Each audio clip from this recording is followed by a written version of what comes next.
What's up, y'all? Chris here to give some post-fight thoughts on last night's fight between Gennady Golovkin and Curtis Stevens.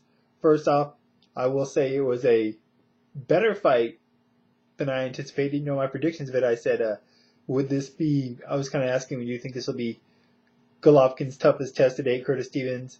And in a way, it was. I mean, I don't know. I mean, at least the fights we've seen him recently, it wasn't as one-sided as I imagined, even though it was pretty much one-sided, if that makes sense. You know, it was as competitive as more competitive than I would have thought it would have been, but yet there was no time in the fight where I really thought that Curtis Stevens was really taking over. Although I'll give him credit, you know, when Golovkin knocked him down in the second round and he had that look, you know, which obviously is going to be, you know, already going around as a meme and people are posting it everywhere, that look that Stevens had on his face.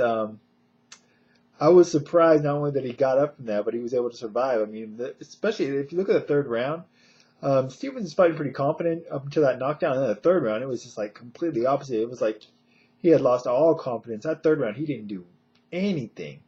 You know, he didn't do shit. And then in the fourth round, he came back, you know. So regathered himself. Kind of, it almost was like he figured, I might as well just go for it, you know. If I'm going to go out, might as well go down firing, so to speak. And he let his hands go, you know, and he landed. That was the other thing I was wondering about. You know, if we'd get a chance to see Triple G's chin tested and whether or not he could take a good shot. We'd never really seen it tested, and we saw. You know, he got hit with quite a few flush shots from Curtis Stevens, and he never really looked too shook. A couple times he looked like he kind of got stopped in his tracks, but there was never any moment where he looked really hurt or stunned. So I think he proved, at least up to now, that he does have a pretty solid beard, you know, along with some good firepower of his own, obviously. Uh, Good fight, you know. As the fight went on, you know, Golovkin just pretty much broke him down, picked him apart, dissected him, however you want to call it. You know, cool, calculating, doesn't really waste a lot of punches, lands a lot of shots. I mean, man, he throws a lot, but he lands a lot.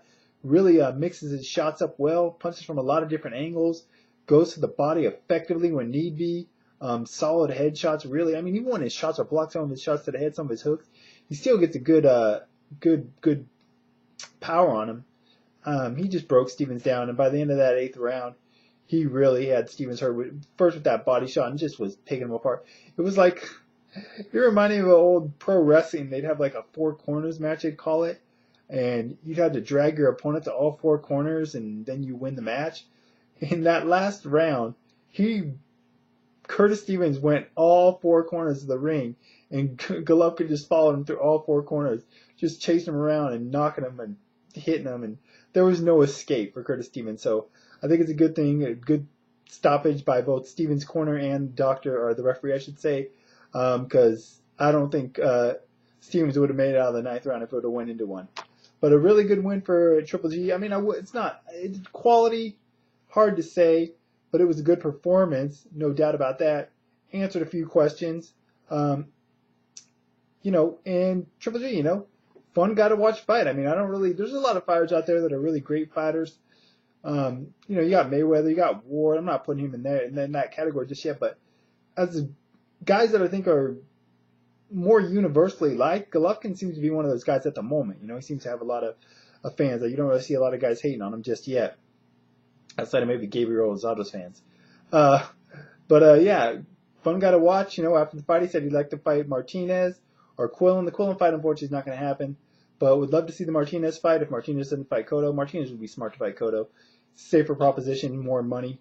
And, you know, they're grooming Golovkin, HBO is. And don't be surprised if we see an eventual showdown with Andre Ward. I mean, do I think at this moment, do I necessarily think that he's the guy that's going to beat Ward? I don't know. But is there any fighter you would rather see fight Andre Ward than Gennady Golovkin? Answer me. I mean, some people may rather see Hopkins. I wouldn't want to see that fight. But that's the most compelling fight for Ward, in my opinion, at the moment. Anyways, what are your guys' thoughts on the fight? What do you think about Triple G's performance? Do you think he answered any questions about his chin? Who would you like to realistically see him fight next? And any other thoughts in general? That's it for now. Till next time.